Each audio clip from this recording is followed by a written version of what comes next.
Hello friends, welcome back to my channel. This is Poonam. तो हमारे एक बार फिर से आप सभी का स्वागत करती हूँ आपके अपने चैनल पूनम एजुकेशन अकेडमी पर। सो फ्रेंड्स, आज हम पढ़ने वाले हैं कॉन्स्टिट्यूशन, जिसके अंतर्गत हम पढ़ने वाले हैं आर्टिकल्स हम यहाँ पर 1 से लेकर 35 तक के सभी आर्टिकल्स इस वीडियो के अंदर कवर करेंगे। ये आज हमारी हो जाती है आर्टिकल्स के संबंध में पहली क्लास। सो फ्रेंड्स, आर्टिकल से हर किसी एग्जाम में प्रश्न बनते ही बनते, चाहे वो आपका किसी भी लेवल का एग्जाम क्यों ना हो। तो चलिए इजी लैंग्वेज के माध्यम से हम सब ही इन सभी जो आपके अनुच्छेद दिए गए उनको अच्छे से यहाँ पर कवर करेंगे। बात करेंगे पहले अनुच्छेद के बारे में। तो यहाँ पर बताया गया है कि संघ का नाम और राज्य क्षेत्र इसके अंतर्गत आ जाते हैं। बात करेंगे अनुच्छेद 2 के बारे में। तो नए राज्यों का प्रवेश या स्थापना, अगर नए राज्यों को विलय करके एक जगह मिलाया जाता है या फिर किसी अलग स्थापना की जाती है राज्य की, तो वो अनुच्छेद 2 के अंतर्गत आ जाता है।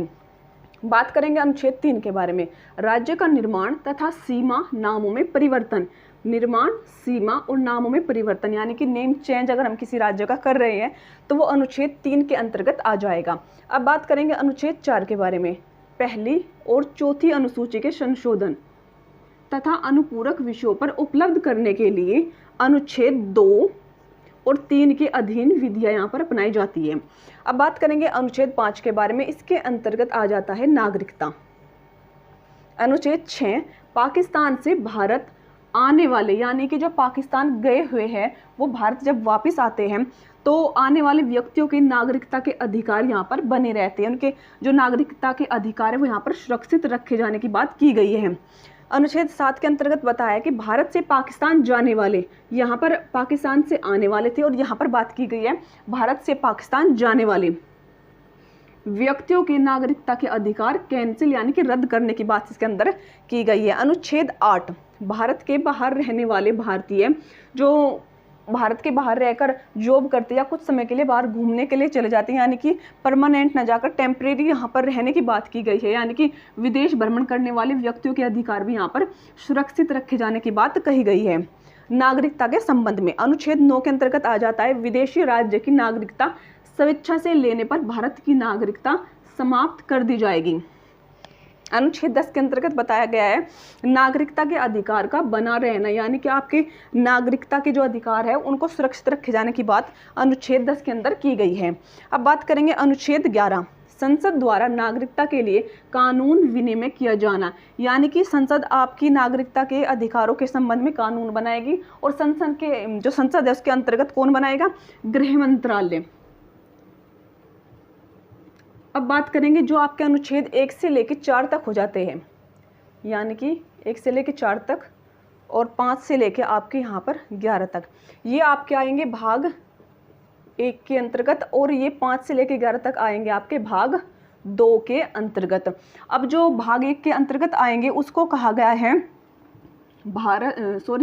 संघ और राज्य क्षेत्र।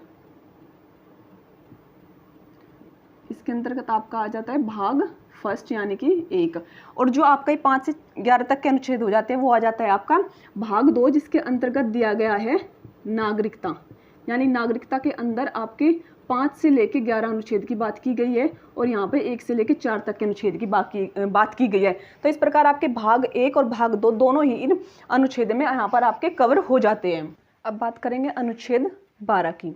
12 के अंदर दिया गया है राज्य की परिभाषा।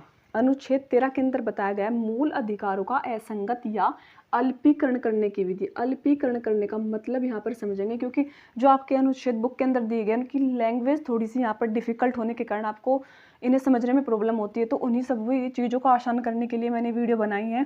तो यहाँ पर अल्पीकरण का मतलब हो जाता है वे मूल अधिकार जिससे किसी व्यक्ति को ठेस पहुँच रही है, उसके लिए वो सही नहीं है, उनको सुप्रीम कोर्ट में रद्द किया जा सकता है। जैसे इसका एग्जाम्पल अभी जो ताजा आपकी घटना हुई थी, जो आपका ट्रिपल तलाक था, वो इसके अंदर आ जाता है। तो ट्रिपल तलाक से वहाँ की औरतों का जो है अधिकारों का हनन किया जा रहा था, तो उसको सुप्रीम कोर्ट द्वारा रद्द कर दिया गया। इसका एक इम्पोर्टेंट यहाँ पर एग्जाम्पल हो जाता है। बात करेंगे अनुच्छेद 14 की।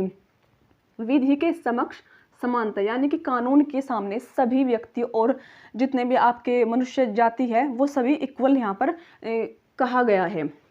अनुच्छेद 15 के अंदर धर्म, जाति, लिंग, जन्म स्थान के आधार पर भेदभाव नहीं किया जा सकता, इस विषय में इसमें बताया गया है। बात करेंगे अनुच्छेद 16 के बारे में, तो इसमें दिया गया है लोक नियोजन के विषय में अवसर की समानता, यानी कि जब भी कोई, यहाँ पर बात कर लेते हैं जॉब के बारे में, जब आपको जॉब निकाली जाएगी, जैसे कोई गवर्नमेंट जॉब निकाली जाती है, तो उसमें सभी को अवसर दिया जाएगा, यानी कि सभी को समानता उसमें दी जाएगी। बात करेंगे अनुच्छेद 17 के बारे में, अस्पृश्यता का अंत। अनुच्छेद 18 में दिया गया है उपाधियों का अंत। अब बात करेंगे अनुच्छेद 19 के बारे में, जिसको भारत में संविधान की रीढ़ की हड्डी कहा जाता है। कई बार इस यहाँ पर प्रश्न भी पूछा जा चुका है कि संविधान की रीढ़ की हड्डी किस अनुच्छेद को कहा जाता है, तो अनुच्छेद 19 को संविधान की रीढ़ की हड्डी कहा जाता है, जिसके अंदर वाक की स्वतंत्रता दी जाती है। इसके अंतर्गत कुछ इंपॉर्टेंट पार्ट है, उनको भी यहाँ पर हम कवर करेंगे। अनुच्छेद 19 का फर्स्ट पार्ट के अंदर बताया गया है बोलने की स्वतंत्रता, सेकंड के अंदर बताया गया है सभा करने की स्वतंत्रता, थर्ड के अंदर बताया गया है संघ बनाने की स्वतंत्रता, इसके अलावा फोर्थ के अंदर बताया गया है चारों ओर घूमने की स्वतंत्रता, और 6 के अंदर बताया गया है बसने की स्वतंत्रता, और आपका जो लास्ट इंपॉर्टेंट इसके अंदर हो जाता है व्यवसाय करने की स्वतंत्रता। यानी कि इनको थोड़ा डिटेल में बताऊं तो यहाँ पर बोलने की स्वतंत्रता सभी को है, सभा करने की स्वतंत्रता भी इसके अंतर्गत सभी को दी गई है, थर्ड में संघ बनाने की स्वतंत्रता भी सभी को दी गई है, और फोर्थ में चारों ओर घूमने की स्वतंत्रता, यानी कि आप भारत के किसी भी स्थान पर घूम सकते हैं। बसने की स्वतंत्रता जो कि आपके पार्ट 6 में दी गई, आप भारत के किसी भी क्षेत्र में जाकर बस सकते हो। बात करेंगे पार्ट 7 के बारे में, व्यवसाय करने की स्वतंत्रता, यानी कि आप अपनी रोजी रोटी चलाने के लिए अपने पसंद के अकॉर्डिंग किसी भी व्यवसाय को चुन सकते हैं। अब बात करेंगे अनुच्छेद 20 के बारे में, अपराधों के दोष सिद्धि के संबंध में संरक्षण, जिसका अर्थ हो जाता है जब किसी व्यक्ति का अपराध सिद्ध हो जाता है तो उसको एक बार ही सजा मिलेगी, और वो किसके अनुसार मिलेगी, उस समय जो प्रभावित ला था उसके अकॉर्डिंग उसको यहाँ पर सजा देने की बात की गई, यानी कि जो नियम उस समय बनाए गए थे उसी के अनुसार उसको सजा देने का प्रावधान की बात इसके अंदर की गई है। बात करेंगे अनुच्छेद 21 के बारे में, प्राण और देह की सिद्धि के संबंध में यहाँ पर संरक्षण की बात इसके अंतर्गत की गई है। अब बात करेंगे अनुच्छेद 21 के क में 6 से 14 वर्ष के बच्चों को शिक्षा का अधिकार, यानी कि जब प्रारंभिक शिक्षा का अधिकार की बात इसके अंतर्गत की गई है, इसके अंदर 6 से 14 वर्ष के बच्चे को निःशुल्क शिक्षा देने की बात इसके अंतर्गत की गई है। अनुच्छेद 22 के अंतर्गत बात करेंगे कुछ दशाओं में गिरफ्तारी में संरक्षण आ जाता है। इसके अंतर्गत अनुच्छेद 23 में बलात्कार, श्रम एवं मानव के दुर्व्यापार का निषेध किया गया है। अब बात करेंगे अनुच्छेद 24 के बारे में, कारखानों में बाल श्रम आदि का निषेध किया गया, यानी कि 14 साल से कम आयु के जो बच्चे होंगे उनसे यहाँ पर कारखानों में जोखिम भरा कार्य नहीं करवाया जा सकता। अनुच्छेद 25 के अंतर्गत बताया गया अंतःकरण की ओर धर्म के अबाध रूप से मानने और आचरण और प्रचार करने की स्वतंत्रता इसके अंदर दी गई, यानी कि आप जिस धर्म को अपनाना चाहते हैं, प्रचार करना चाहते हैं, उसको आप कर सकते हैं, इसके संबंध में कोई आपको रोक नहीं सकता। अनुच्छेद 26 के अंतर्गत बताया गया कि धार्मिक कार्यों की स्वतंत्रता यानी कि उसका प्रबंधन के बारे में यहाँ पर बात की गई है, उसमें आपको स्वतंत्रता इसके अंतर्गत दी जाती है। बात करेंगे अनुच्छेद 27 के बारे में, धार्मिक कार्यों में संचित धन, यानी कि जो आपके पास में जमा धन हो जाता है उस पर कोई भी टैक्स इसके अंतर्गत नहीं लगाया जा सकता।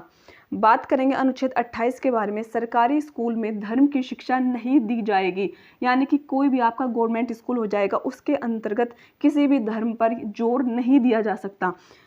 बात करेंगे अनुच्छेद 29 के बारे में, अल्पसंख्यक वर्गों के हितों का संरक्षण, यानी कि स्कूल में अगर आप जा रहे हैं या फिर किसी सरकारी संस्था में जा रहे हैं तो आप अगर सिख हैं तो आपकी पगड़ी पर किसी प्रकार की प्रतिक्रिया नहीं दी जाएगी। अगर आप मुस्लिम हैं और अगर आप बुर्का पहनकर वहाँ पर जा रहे हैं, आप कंफर्टेबल है, तो इसके लिए आपको कोई भी यहाँ पर रोक नहीं सकता, यानी कि आपका अधिकार है आप किस तरह वहाँ पर जाना चाहते हैं। तो इन अधिकारों की बात यहाँ पर की गई है।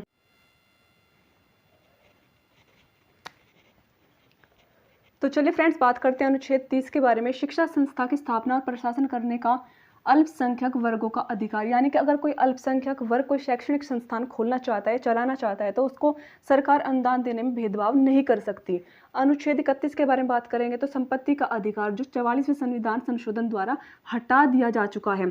बात करेंगे अनुच्छेद 32 जिसको संविधान की आत्मा भी कहा जाता है, इसके अंतर्गत संवैधानिक उपचारों का अधिकार आ जाता है, जिसके अंतर्गत 5 रिटों को जारी कर सकता है आपका सुप्रीम कोर्ट। पहली आपकी हो जाती है बंदी प्रत्यक्षीकरण, दूसरी परमादेश, तीसरी आपकी हो जाती है प्रतिषेध लेखन, और फोर्थ उत्प्रेषण, लास्ट यहाँ पर आ जाता है अधिकार परीक्षा लेखन। जो बंदी प्रत्यक्षीकरण होता है उसमें अवैध गिरफ्तार व्यक्ति यानी कि जो व्यक्ति गिरफ्तार किया गया उसको लगता है कि वो अवैध रूप से गिरफ्तार किया गया, तो उसकी प्रार्थना पर ये जो बंदी प्रत्यक्षीकरण है वो जारी किया जाता है सुप्रीम कोर्ट के द्वारा, और कहा जाता है कि उसको एक सही स्थान पर सही समय पर पेश कर उसके इस जो है अपराध को सिद्ध किया जाए। तो इस तरह की बातें इसके अंदर आ जाती है। बात करेंगे यहाँ पर परमादेश के बारे में। जब अधिकारी सार्वजनिक कर्तव्य का पालन नहीं करता तो तब परमादेश जारी किया जाता है। बात करेंगे प्रतिषेध लेखन की।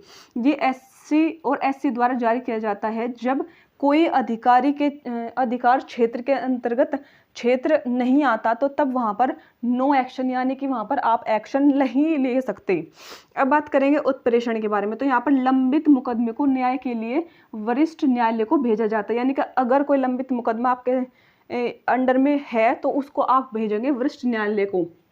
अब बात करेंगे अधिकार परीक्षा लेकर, किस अधिकार से कार्य कर रहे हैं, यानी कि अगर आपको उसका अधिकार नहीं और तब भी आप उस क्षेत्र पर कार्य कर रहे हैं तो तब आपको अधीनस्थ न्यायालय को जवाब देना होगा कि आप किस अधिकार से इस कार्य को कर रहे हैं, और जब तक संतुष्टिजनक जवाब आप नहीं दे सकते तब तक आप अपने पद पर कार्य नहीं कर पाएंगे। अब बात करेंगे अनुच्छेद 33 के बारे में।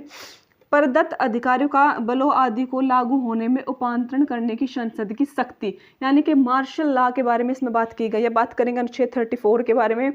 जब किसी क्षेत्र में सेना विधि प्रवृत्त है तब प्रदत्त अधिकारी पर निर्बंधन, यानी कि मार्शल लॉ इसमें कम हो जाता है। अनुच्छेद 35 के बारे में बात करेंगे तो इस भाग के उपबंधों को प्रभावी करने का अधिकार इसके अंतर्गत आ जाता है। तो फ्रेंड्स यहाँ पर आपके तीनों ही भाग कवर हो चुके हैं। जो आपका भाग फर्स्ट था उसके अंतर्गत आपका अनुच्छेद 1 से लेकर 4 आ जाता है, भाग 2 के अंतर्गत आपके अनुच्छेद 5 से लेकर 11 आ जाते हैं, और भाग 3 के अंतर्गत अनुच्छेद 12 से लेकर 35 तक आपके अनुच्छेद आ जाते हैं। तो फ्रेंड्स आज की क्लास में इतना ही। नेक्स्ट वीडियो में हम फिर बाकी के अनुच्छेद को कवर करेंगे।